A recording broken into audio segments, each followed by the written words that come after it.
नमो हरिहंताणम नमो सिद्धाणम नमो आर्याणम नमो गजायणम नमो लोहे सवसावणम मंगलम भगवान वीरो मंगलम गौतमो गणी मंगलम कुंद कुंदार्यो जैन धर्मोस्तु मंगलम सर्वमंगल मांगल्यम सर्वकल्याणकारकम प्रधानम सर्वधर्माणम जैनम जयतु शासनम।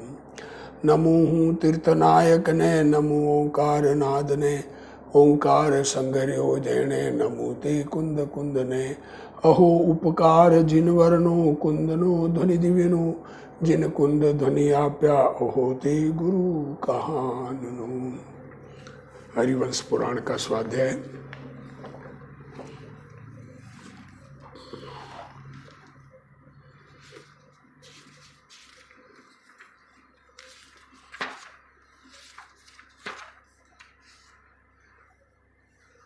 वसुदेव का कार्य चरित्र चल रहा है, उसमें वो चारुदत्त अपना चरित्र बता रहा है। जो चारुदत्त सेठ के पास गंधर्व सेना कैसे पहुंची उसकी बात चल रही है। तो क्या कह रहे हैं,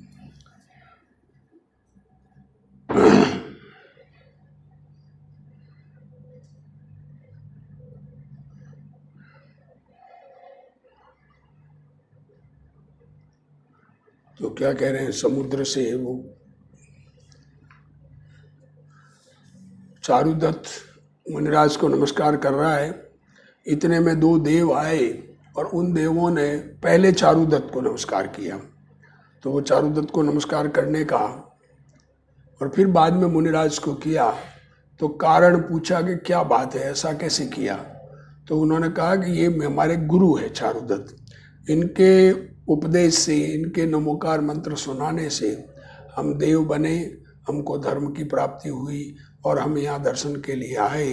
तो उन्होंने कहा जो उस समय जो बकरे को रुद्रदत्त वगैरह ने मारा वगैरह, तो उसमें इन्होंने नमोकार मंत्र सुनाने से हम देव हुए।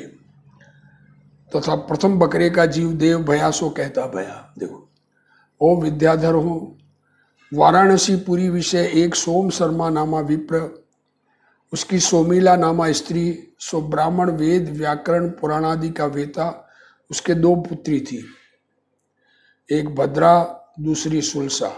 सो यह पुत्र भी व्याकरण आदि शास्त्र की पारगामी। देखो, अब ये कथा वो चारुदत्त मुनिराज के दर्शन करने गए और वहाँ पर जो बकरे का जीव आया वो देव अपनी कथा कुछ कह रहा है। ये दोनों कुमारी ही प्रावर्जक का वेश धारती भई और विवाह न किया। सो इनकी पंडिताई और तप जगत विषय प्रसिद्ध भया। अनेक वादी इन दोनों ने जीते। एक याज्ञवल्क नामक परिवारजक प्रसिद्ध पृथ्वी विषय परिभ्रमण करता उन दोनों से जीतने की इच्छा कर वाराणसी पुरी में आया। तब वे दोनों बहिना भद्रा एवं सुलसा, उनमें सुलसा के गर्व घना, सो पंडितों की सभा मध्य ऐसी प्रतिज्ञा करती भई, जो मैं अनेक वादी जीते हैं और इसको भी जीतूंगी, तो उससे वाद करने लगी, इससे भी जीतेंगी। बड़े बड़े न्याय शास्त्र के वेता बैठे हैं। उनके निकट सुलसा ने याज्ञवल्क से प्रश्न किया। सो याज्ञवल्क इसके पक्ष को दूषण कर अपना पक्ष स्थापता भया। अब ये वाद विवाद प्रतियोगिता होती है, उस प्रतियोगिता में वो याज्ञवल्क अपना पक्ष स्थापन करता, उसका पक्ष झूठा ठहरा था। यह सुलसा बाद में हारी और याज्ञवल्क जीता।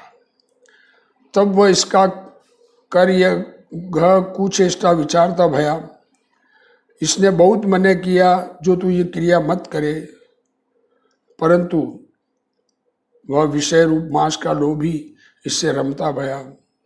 क्या करे, तब उसने जो हार गई तो याज्ञवल्क जीता, तो उसने गलत चेष्टा की और उसके साथ रमण किया। तो सुलसा के उसके योग से पुत्र भया। सो पिप्पल वृक्ष के तले डार वे निर्दयी दोनों जाते रहे। और यह बालक ऊंचा है मुख जिसका, पिप्पल वृक्ष के नीचे सीधा पड़ा। सो सुलसा की बड़ी बहन भद्रा, उसने बालक को देखकर जाना जो ये मेरी छोटी बहन का पुत्र है, याज्ञवल्क्य से इसका जन्म है। जब पीपल के नीचे इसको पड़ा देख, इसका पीपलाद नाम धरा और वृद्धि को प्राप्त किया। यह बहुत शास्त्र का पारगामी था। एक दिन इसने भद्रा से पूछा, हे माता, मेरा पीपलाद नाम किस लिए धरा? अब मेरा पिता जीवे है कि नहीं? तब भद्रा कही, हे पुत्र, तेरा पिता तो याज्ञवल्क्य है और मेरी छोटी सुलसा नामा बहिन सो तेरी माता है। सो याज्ञवल्क्य ने उसको बाद में जीता और उसका कर ग्रहण किया, सो उनके तू पुत्र भया। वे पापी निर्दय तुझे पीपल के नीचे डाल जाते रहे, सो मैं तेरी बड़ी मासी सो धाय लगाए तुझे पाला और बड़ा किया। तेरे माता पिता तो कामातुर थे और तेरी पालना न करी। कानों को सूल समान यह वार्ता सुन पीपलाद क्रोध रूप भया और पिता पास गया। सो पिता से वाद कर उसे जीता, फिर माता पिता की विनय पूर्वक शुश्रूषा कर शांत किए। देखो, परंतु उनको अपने पंथ चलाए, सो पीपलाद के शिष्य कहलाए। सो पीपलाद क्रूर परिणामी पर्वत के मार्ग प्रवर्ता, सो बकरे का जीव कहे। ये बकरे का जीव कह रहा है। ये पीपलाद क्रूर परिणामी, और जो पर्वत ने जो मत चलाया था बकरा का बलि देना, जो पीपलाद के शिष्य उसका मत चला रहे। पीपलाद का शिष्य में वाघबली नाम, उसी के हिंसा मार्ग को दृढ़ कर नरक की भयंकर वेदना को प्राप्त भया। वहां से निकस कर 6 बार अजा पुत्र ही भया। तो ये बकरों को मारा, अब उसके फल में नरक में गया और बाद में बकरे का बेटा हुआ। सो पर्वत के मार्गी यज्ञ विद्या के पाठी बड़े निर्दय, उन्होंने मुझे यज्ञ विषय होमा। क्या कहना चाह रहे हैं, कैसे परिणाम। खुद ने मार्ग चल को पोषण किया, हिंसा का पोषण किया, अब खुद नरक में जावे और नरक से निकले और उसी हिंसा का फल उसको प्राप्त हो। सो नरक में से निकसे पीछे 6 बार तो मेरा होम भया, और 7वीं वेर टंकण नामा देश विषय पाप के उदय कर अजा पुत्र ही भया। सो चारुदत्त ने मुझे जिन धर्म का उपदेश दिया, जिन देव की आराधना बताई, महादया कर पंचनमोकार मंत्र दिया, उसके प्रभाव कर मैं स्वधर्म स्वर्ग विषय देव भया। स्वधर्म स्वर्ग में देव हुआ। चारुदत्त मेरा गुरु है, ताते पहले नमस्कार किया। ऐसा कहकर बकरे का जीव चुप हो रहा, और दूसरा देव कहता भया, ओ विद्याधरों, मेरी वार्ता सुनो। चारुदत्त मेरा धर्म उपदेशक कैसे भया? एक ठग परिवारजक का भेष धारक रसायन का लोभ दिखाकर रसकूप विषय मुझे डालता भया। उसी को भुलाया चारुदत्त भी रसकूप रस विषय आया। वो जिस कुएं में चारुदत्त को भी डाला था, वहाँ दया कर धर्म का उपदेश मुझे दिया। सो मैं प्रथम स्वर्ग विषय देव भया। उससे चारुदत्त मेरा गुरु, सो मैंने पहले नमस्कार किया। पाप रूप कूप विषय डूबते प्राणियों को धर्म रूप अस्तावलंबन देकर थामे। देखो, पाप में डूबते हुए को धर्म समझाना, जगत में हितकारी धर्म का उपदेश, हितकारी उपदेश देना ही वास्तव में जीवों का कल्याण है। बाहर में सामग्री मिलाना ये कोई कल्याण का कारण नहीं है। सामग्री कितनी भी मिले उससे सुख नहीं होता है, वो दुख की ही कारण होती है। आत्मा को समझे, धर्म समझे, तभी सुख होता है और वही कल्याण का मार्ग है। उन मनुष्यों के तुल्य इस संसार विषय कौन सो धर्म का धारण हारा है। एक अक्षर अथवा आधा पद कहिए, 4 अक्षर और पद कहिए 8 अक्षर, उनका देने वाला जो उपकारी उसे भूले सो पापी। एक अक्षर का दाता भी, ज्ञान का दाता भी गुरु है, उनका उपकार भूले सो पापी। और धर्म उपदेश देने वाले को जो भूले सो महापापी। धर्म का उपदेश कोई दे और उनको भूले तो महापापी है। उस समान और निंदे कौन। सो पहले किसी का उपकार करे है, उसका पीछे प्रत्युपकार कर उसका समान भया चाहे है। क्या कहने, किसी ने उपकार किया, किसी का उपकार किया और उससे प्रत्युपकार उससे चाहे, सो कदे ही न होवे। काय से जो उसने तो इस पर बिना गुण गुण किया, और ये गुण पर गुण करे सो उसकी तुल्यता नहीं और भलाई है। और जो पराये गुण को भूल जाए, देखो हमारा कोई उपकार करे तो हमें उसका गुण नहीं भूलना चाहिए, और हमें उसके ऊपर हमेशा उपकार भाव रखना चाहिए, ये कहना चाह रहे हैं। अगला भूले सो भूले, पराये गुण को भूल जाए अथवा गुण पर अवगुण करे, उस समान और दुराचारी ने। किसी ने हमारे ऊपर उपकार किया, उसके उपकार को भूलकर हम उपकार को भूलकर उनके ऊपर दुराचार करें तो सबसे बड़ा पाप है। कृतज्ञ समान और विद्या नहीं, निंद्य नहीं। कृतज्ञ होना, किसी ने हमारे ऊपर उपकार किया उसको भूलना, उसको कृतज्ञ कहते हैं। कृतज्ञ समान और निंद्य नहीं, उससे यही योग्य है जो आप पर अल्प भी गुण करे उसकी सज्जन जन्म पर्यंत सेवा करे। उसका गुण कभी न भूले सो कृतज्ञ कहिए, और जो कुछ ही करके सके न होए सो सदा गुण ही माना करे, और उससे अति उज्जवल भाव राखे और उसके गर्व न करे। वे कुलवंत पुरुषों के धर्म है, ऐसा कहकर ये दोनों देव मुनि के निकट विद्याधरों को अपनी विभूति दिखाते भय। अनेक है देव देवी विद्यमान जिनके। फिर चारुदत्त वसुदेव से कहे हैं, दोनों देवों ने अग्नि में न जले ऐसे अद्भुत वस्त्र मुझे पहराए, और अनुपम आभूषण पहराए, और कल्प वृक्षों की माला मुझे दई, और देवलोक के सुगंध मेरे अंग लगाए। इस भांति मुझे शोभित कर अति सत्कार से कहते भय। हे स्वामी, जो हमको आज्ञा करो सो ही करे, और आज्ञा होए तो अब भी अपार धन के हित चंपापुरी ले चले। तब मैंने कहा, वो देवो, अब तो तुम मुझ अपने स्थानक जाओ, और जब मैं चितारूं तब शीघ्र ही आयो। मैं जब ये कहा तब देवों ने कहा, जो आज्ञा होगी सो ही करेंगे। वह हाथ जोड़कर मुनि को नमस्कार कर, फिर मुझे नमस्कार कर मेरी आज्ञा पाए निज स्थानक गए, और मैं मुनि को प्रणाम कर मुनि के पुत्रों के साथ विमान चढ़ आकाश के मार्ग उनके शिव मंदिर नामापुर में आया। वहाँ सुख से नगर विषय रहते भय। ऐसे कई दिनों तक विद्याधरों कर पूजित उनके नगर में रहा। सब लोगों के मुख मेरा यश मैंने सुना। जन जन के मुख में यह वचन, जो इस नगरी के पति का यह प्राणदाता है। एक दिन गंधर्व सेना की माता और गंधर्व सेना के भाई दोनों मुझसे मंत्र कर मुझे गंधर्व सेना दिखाई, और कही कि हे भाई चारुदत्त, तू सुन। एक दिन राजा अमित गति हमारे पिता अंदर और गंधर्व सेना के पिता तुम्हारे मित्र, उन्होंने अवधि ज्ञानी मुनि से पूछा, जो मेरी पुत्री का वर कौन होगा। तब मुनि ने कहा, चंपापुरी विषय चारुदत्त सेठ के घर यादवों का पति गंधर्व विद्या विषय पंडित सोई से वरेगा। ये गंधर्व सेना उसको मुनिराज ने, वहां पर अवधि ज्ञानी मुनिराज ने कहा कि ये वसुदेव उनका पति होगा। ये वार्ता सुनकर राजा ने निश्चय किया, फिर वे तो मुनि भय, अब यह कार्य हमको करना। तब मैंने यह बात प्रमाण करी, जो भाइयों का कार्य हो सो अवश्य करना। तब धाय आदि परिवार सहित यह कन्या मुझे सौंपी, और कन्या के दोनों भाई नाना प्रकार के रत्न संपदा सहित बड़ी सेना के साथ लेकर मेरे साथ चंपापुरी को आए हुए उद्यमी भय। उस समय वह दोनों देव मैंने चितारे, वे देव मित्र कार्य विषय उद्यमी सुस्मरण मात्र से ही नवनिधि मेरे लिए मेरे समीप आए।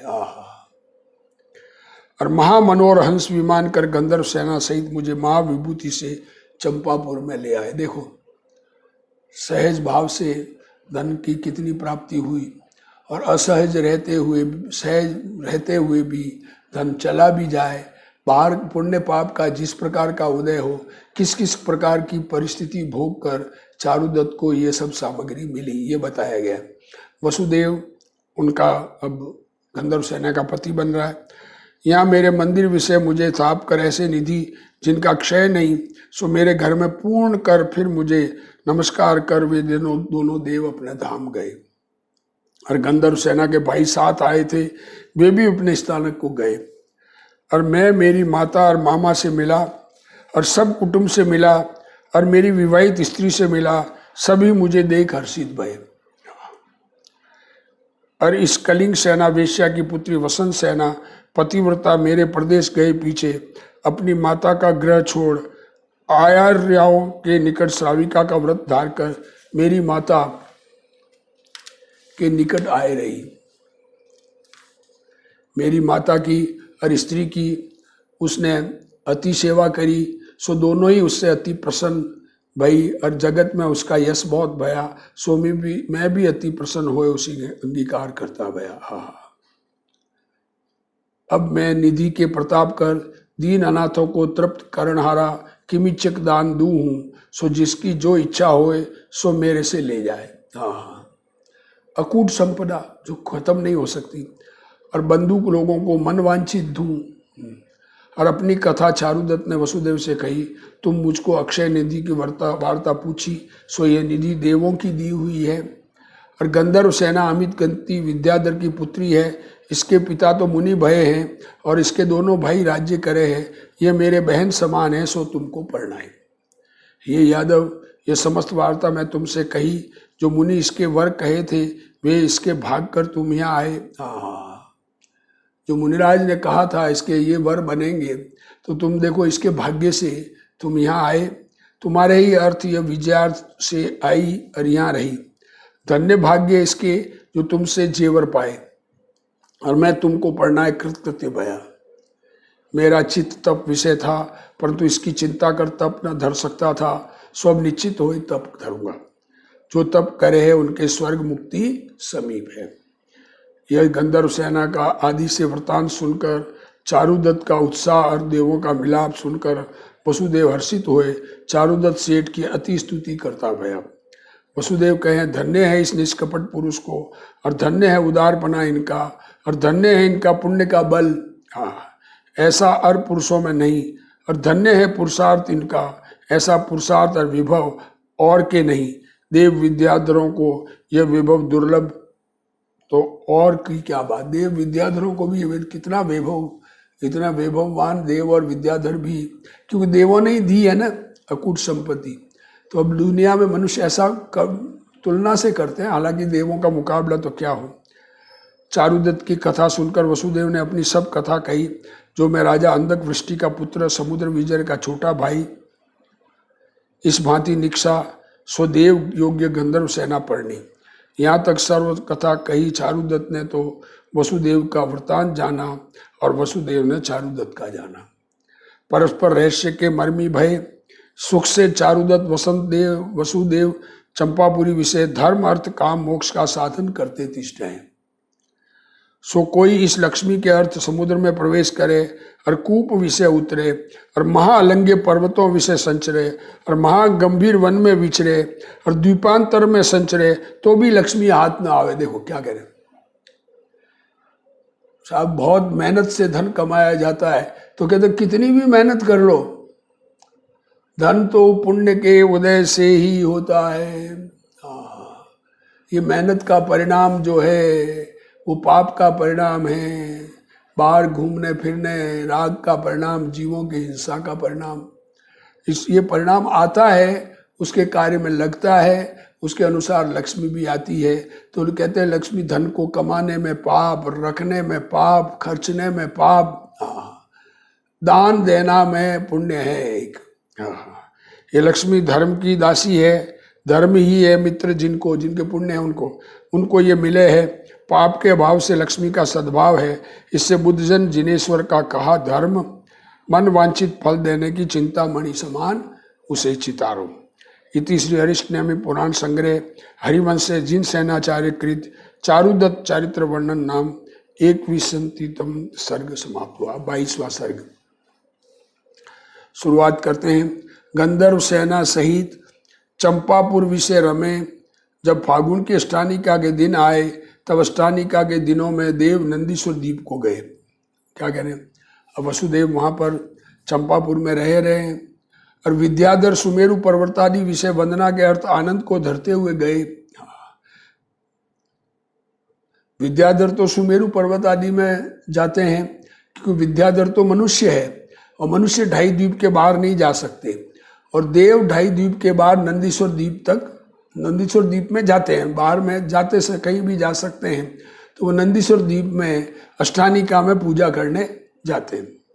और चंपापुरी वासु पूज्य प्रभु की पांचों कल्याणक की ठौर, ये महापूज्य वहाँ भगवान की पूजा करने को उत्सव सहित सब ओर से भूमि गोचरी और विद्याधर आवे है, और देव आवे है। सो वासु पूज्य की प्रतिमा नगर से बाहर है। हाँ, वहाँ पर भी देव विद्याधर आते हैं, देव आते हैं पूजा करने के लिए, और नगर के बाहर है। उसे पूजने को राजा आदि चंपापुरी के वासी सब ही निकसे। अष्टानिका पर्व का मंदिर में पूजा करने का परिणाम, तो सारे लोग पूजा करने के लिए गए। हाँ, कई एक रथ पर चढ़े, कई एक गज पर आरूढ़, कई एक अश्वों पर आरूढ़, कई पालकियों पर बैठे नर नारी नाना प्रकार के वस्त्राभूषण पहरे यात्रा के अर्थ नगरी से निकसे। वसुदेव गंधर्व सेना सहित घोड़ियों के रथ पर आरूढ़ भगवान की पूजा के अर्थ पूजा की सामग्री सहित नगरी के बाहर निकसे। बड़े बड़े योद्धा वसुदेव के साथ जो जिन गृह के अग्रभाग जाते थे, यदुपति ने एक कन्या भील की कन्या के बेस नृत्य करती देखी। आहा, वसुदेव ने एक कन्या भील की कन्या, वो कन्या के भेष में नृत्य कर रही थी। सो कन्या नील कमल के पुष्प समान श्याम सुंदर और अद्भुत आभूषण पहरे, मानो वह तो वर्षा की विभूति है, और आभूषण बिजली समान चमके है। रक्त पुष्प समान अरुणता धरे होठ जिसके, और कमल समान है कर चरण जिसके, और पुंडरीक समान है नेत्र जिसके, मानो मूर्ति वाली शरद की लक्ष्मी ही है। सो अति रूपिणी जिनेन्द्र की भक्ति कर नृत्य करती थी। हाँ, श्री वासुपूज्य स्वामी के पांचों कल्याणक के यश गावती थी। जैसे श्री हरि गिरती कीर्ति बुद्धि लक्ष्मी सरस्वती सोए वैसे सोती थी। ऐसा ही रंग का विभाग, और ऐसा ही गवैया, ऐसा ही राग, ऐसे ही मृदंग, और ऐसे ही ताल मजिरादी कांसी के बाजी, ऐसे ही विपंची, ऐसी वीणा, ऐसा नृत्य करने का समूह जैसा जिस स्थानक सोए वैसा ही वनिक, और ऐसे ही भाव बतलाने हारे, और ऐसे ही रस, ऐसे ही अभिनय उनको प्रकट करती नृत्य कारिणी को गंधर्व सेना सहित वसुदेव ने रथ चढ़े ही देखी। सो वह नृत्य कारिणी अपने रूप और चतुराई के पास कर वसुदेव का मन बांधती भई। लो क्या कहें, उदय पुण्य का और भाव कैसे। वसुदेव कामदेव बहुत सारी पत्नियां रख सकते हैं, तो उन्होंने उनके मन में उसके प्रति भी प्रेम का भाव जागा। बांधने योग्य और बंधने वाला परस्पर दोनों अनुराग को प्राप्त होते भय।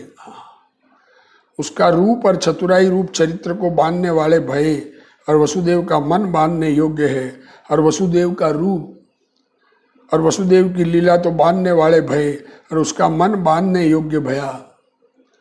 दोनों परस्पर प्रीति कर बंधे, और गंधर्व सेना को उस पर ईर्षा उपजी। क्या कहें, अब गंधर्व सेना पहली पत्नी, उसको दूसरी कोई पसंद आवे पति को, तो और अपने नेत्र संकोचे। सो ये रीति है, जब विपक्षी निकट आवे तब नेत्र कुपित होए। गंधर्व सेना सारथी को कहती, भाई जो यहाँ बहुत देर खड़े रहे, अब रथ को यहाँ से आगे अब चलाओ। यहाँ का तमाशा देखा, मिश्री भी बहुत है, आस्वादी, ये तो कछु दूजा रस नहीं, वही मिश्री है। गंधर्व सेना ने जब ऐसे कहा, तब सारथी शीघ्र ही रथ को चैत्यालय के समीप ले गया। वहाँ रथ खड़ा कर ये दोनों धनी और रानी जिन मंदिर की प्रदक्षिणा दे, उसके मध्य प्रवेश किया। वहाँ श्री वसुपूज्य स्वामी की प्रतिमा मनुष्य देव और असुरों कर पूज्य, उसे वसुदेव प्रिया अभिषेक करावता भया। निर्मल जल और मलियागिरी चंदन और अखंडित अक्षत और सुगंध पुष्प और नाना प्रकार के नैवेद्य और काला गुरु का धूप और देदीप्यमान शिखा की दीप की शिखा और फल, ये अष्टद्रव्य उनकर जिन पति की दंपति पूजा करते भय में पूजा करने लगे। ये दोनों ही पूजा की विधि विषय प्रवीण, सम है पांव जिनके, सो प्रभु के आगे खड़े रहे, हाथ जोड़ पहला या पथ सोधी अष्टांग नमस्कार दंडवत करे ते भय, या पद कर सोधी जो पृथ्वी, उस विषय दोनों निपुण बैठे।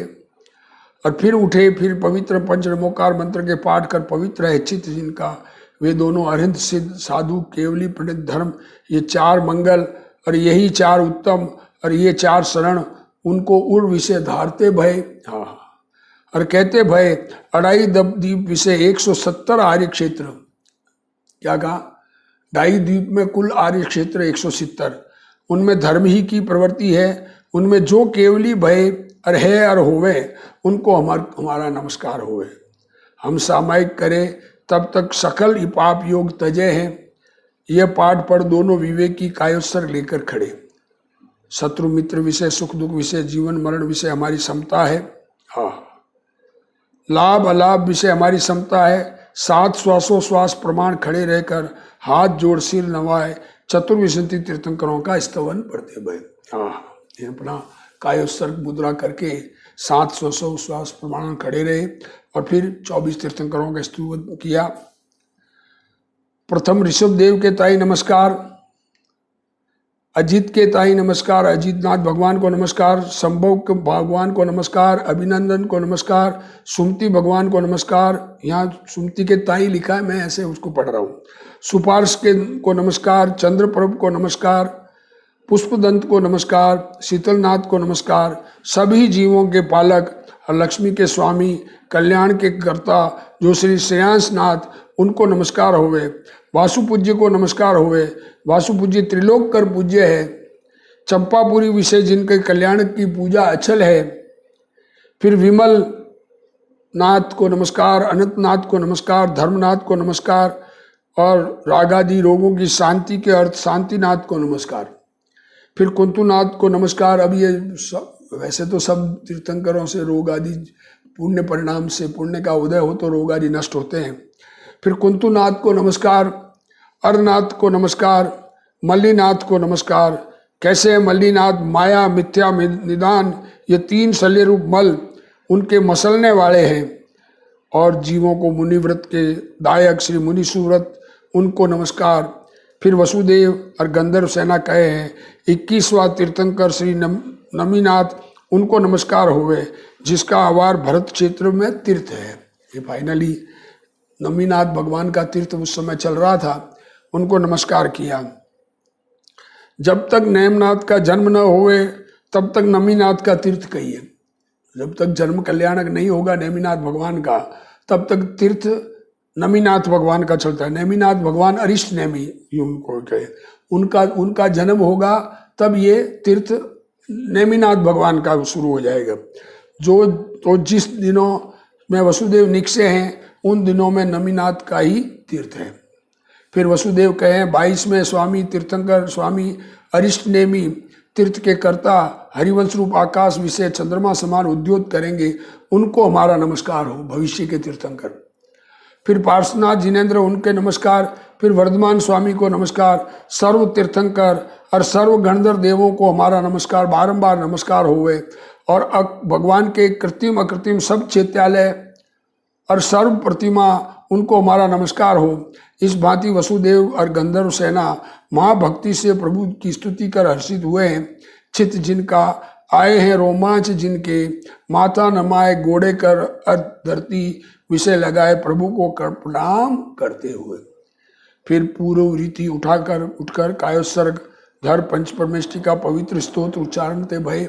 हाँ, ये हम बोलते ही हैं नमोकार मंत्र, फिर चत्तारी मंगलम, फिर भगवान को 24 तीर्थंकर की स्तुति। इस प्रकार हम मंदिर में जो करते हैं वो विधि उन्होंने की। अरहदभ्य कहिए श्री अरहत देवों के ताई सर्वदा सदा काल, सर्व सिद्धे भय कहिए सब सिद्धों के ताई, और सर्व भूमिषु कहिए सब भूमि विषय आचार्य भय कहिए आचार्यों के ताई। फिर उपाध्याय साधु भय कहिए उपाध्याय और जे साधु उनके ताई नमो नमः कहिए, बारंबार नमस्कार होवे। इस भांति स्तुति कर वे दोनों देवों के प्यारे प्रभु के मंदिर की प्रदक्षिणा देकर रथ विषय आरूढ़ भय और चंपापुर विषय प्रवेश किया। परम विभूति कर अपने महल में प्रवेश करते भय। नृत्यकारिणी के देखने कर गंधर्व सेना के नेत्र किंचित वक्र भये थे, सो वसुदेव ने प्रणाम कर जाना। गंधर्व सेना मानी नहीं, सो उसका मान निवारा, उसको मान प्रेस्टीज पॉइंट उसको शांत किया। ग्रंथों में यही कहा है कि दूजी नायिका को आसक्ता कर अवलोकन करने से अपराधी भया जो पति उस पर स्त्रियों का अनुराग रूप कोप होवे है, सो पति के प्रणाम करने मात्र से कोप मिट जाए। पति नया और प्रिया का कोप गया, पत्री नमा और प्रिया का कोप गया। पति ने नमस्कार किया, पति झुका तो पत्नी का कोप गया। ये ऐसा कहना चाह रहे हैं। देखो आचार्य महाराज मुनिराज क्या कह रहे हैं। हाँ, गंधर्व सेना वसुदेव के नम्रीभूत होने कर अति प्रसन्न भई। हाँ, अब ये चरित्र चला। अब आगे क्या चरित्र होता है जो हम लोग आगे स्वाध्याय में पढ़ेंगे।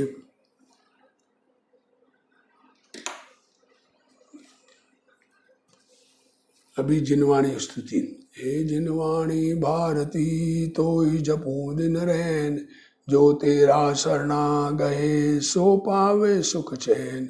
जा वाणी के ज्ञान ते सूझे लोकालोक, सो वाणी मस्तक नमो सदा दे तू ढोक। जिनवाणी मात की जय।